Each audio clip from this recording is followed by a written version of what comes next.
Hi, I'm Kaylee, and today I am bringing you my March wrap-up. And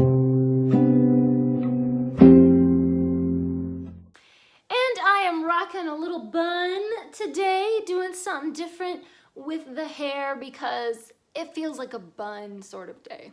I read 40 books in March. Not too shabby. I read 1 classic, 8 nonfiction, 18 middle grade, 9 picture books, and 4 graphic novels. The classic that I read was Mademoiselle Guillotine. This is one of the later books in the Scarlet Pimpernel series, which I adore. I especially liked seeing more of Lady Blakeney in this book because she's one of my favorite characters. And I just adore the Scarlet Pimpernel. He's such a brave hero. The plot has a lot of twists and turns and spies and double agents and plenty of action. The writing is really verbose, but it's still good, and I gave it 4 stars. The graphic novels that I read Castle in the Stars, The Moon King. This is the 2nd volume in the Castle in the Stars series, and I loved it. The artwork is truly beautiful, and I loved all the expressive lines and colors. The story is really imaginative and emotional, and I liked the character development in this 2nd volume. Such a great series, I can't wait to read more. I read This Is Our Pact by Ryan Andrews. Ben and his friends are determined to follow the floating lanterns down the river on the night of their autumn festival. And they discover a world of magic beyond the river. This book is so beautiful and whimsical and imaginative. I was enchanted from the very beginning. The lovely artwork and the imaginative plot and the emotional characters. It just kept me entranced through every page. I reread the life-changing manga of Tidying Up. I like this manga about Chiaki, who hires Marie Kondo to give her tidying lessons, and her life changes through the process of tidying. It gives all the main advice of the KonMari method and a fun story. I read Siegfried Volume 1 by Alex Alice. Try saying that 5 times fast. I did not like the blood and the violence in this one, but I guess I should have expected it from, the cover. I like the story about the gods and goddesses and how Siegfried grows up as an angry young man. Siegfried's character is very intense, but he was not really a very complex character. Maybe he'll have more development in later volumes, but in this volume, his character is very one-dimensional. The artwork is really beautiful and uses colors and shadows to show the emotions and the action. But I don't think I'll continue with this series. It has some good elements in it, but it's just not really my cup of tea. I read Stretch, Unlock the Power of Less and Achieve More Than You Ever Imagined by Scott Sonnenschein. Sonnenschein? Don't know. I picked up this book because this author co-wrote KonMari's new book, Joy at Work, and so I wanted to read something from this author before I read the co-authored book with KonMari. But I was disappointed. The writing is much too verbose, taking forever to make a clear point. Every chapter is full of personal stories and real-life anecdotes. And I just got bogged down in all the different stories of different people and their businesses.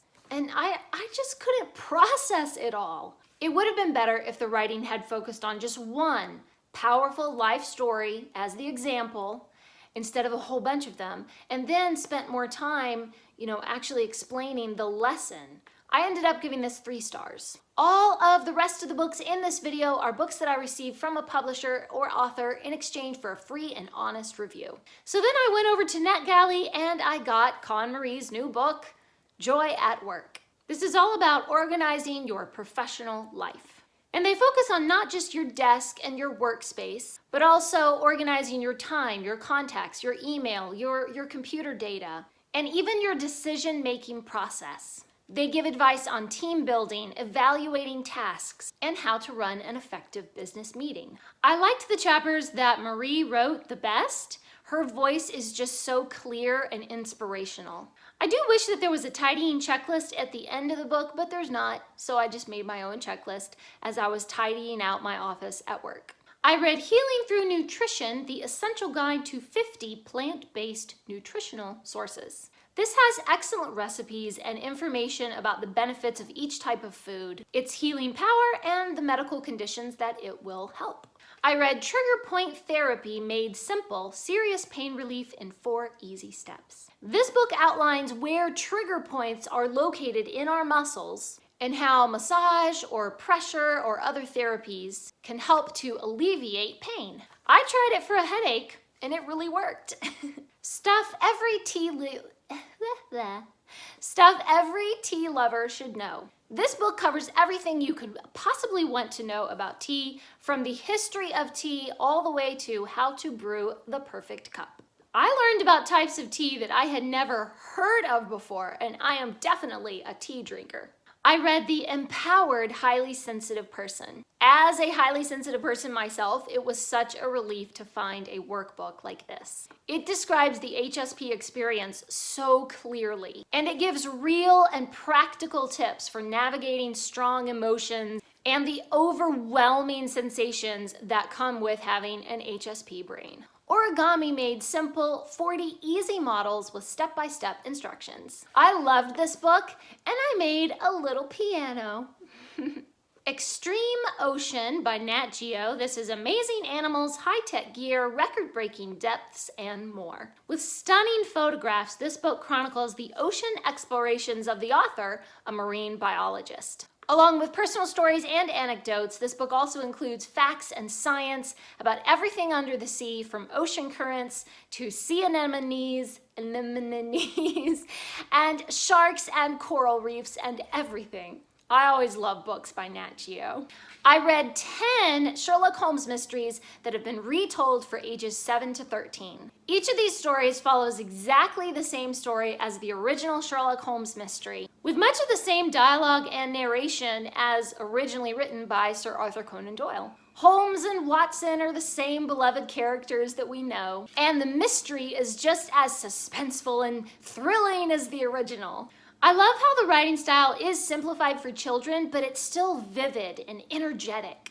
And I loved the black and white illustrations that pop up every few pages. The cartoony style of the drawings is just right for this children's retelling. I gave all of these 5 stars. I read DC Superhero Girls, Powerless. When the superhero girls are faced with a city-wide power outage, all the electronics are dead, and Batgirl especially suffers because none of her gadgets work. I love the cartoony art style and the action in the plot, and of course the excellent storytelling style. But the best part about this story is the adorable friendships between the superhero girls. I read the Warren the 13th trilogy, which starts with Warren the 13th and the All-Seeing Eye, and then the Whispering Woods, and then the 13-Year Curse. Warren is a bellhop at a dilapidated old hotel, and even though he's the heir to the hotel, his mean aunt and uncle are the ones who run everything. Warren has to unravel the clues left by his ancestors to unlock the many secrets of the hotel. I loved all 3 of these books. The art design is so elaborate, and the plot is really mysterious. I loved the characters and the writing style, but I especially loved the puzzles and codes in the story. I flew right through all of these and enjoyed the suspense and the action in every chapter. I read the 4 books in the Sherlock Academy series by F.C. Shaw. This includes Sherlock Academy, Watson's Case, The Holmes Brigade, and Moriarty's Final Threat. Raleigh and his best friend Cecily have just been accepted to the prestigious Sherlock Academy. But there is a deeper mystery hidden in the library of the Academy, and a burglar is after Raleigh's most treasured book. I loved everything about these books. The character, the plot, the mystery, the teachers at the academy, the action and the school and the writing style. Everything about these books is absolutely wonderful. Of course, I especially loved the puzzles and codes and the plot that kept me interested right through the last book.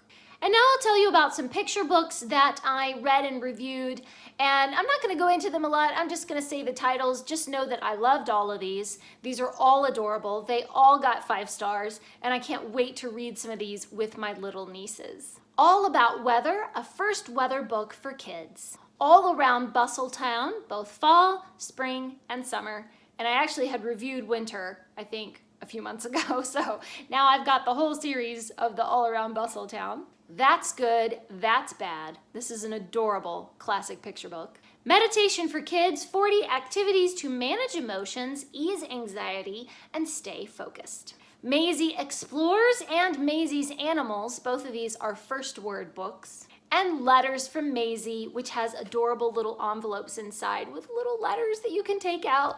So cute. And those are the books that I read in March. Please leave me a comment down below and let me know what are some books that you read in March that you really loved. Thanks for watching. Please subscribe, and remember, the right book in the right hands at the right time can change the world.